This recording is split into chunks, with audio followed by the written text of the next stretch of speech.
Zebedel, quanto tempo, meu velho? E aí, Platão, meu querido? Achei que tinhas virado dinheiro público.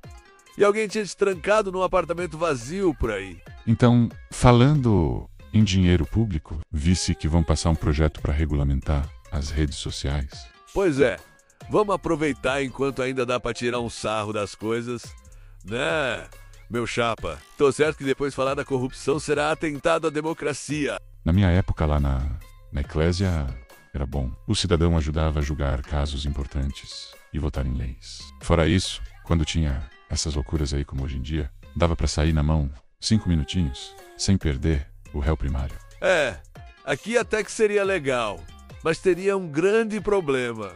E qual é o problema? Platão, é tanta gente pra dar uns supapos que ia faltar cidadão.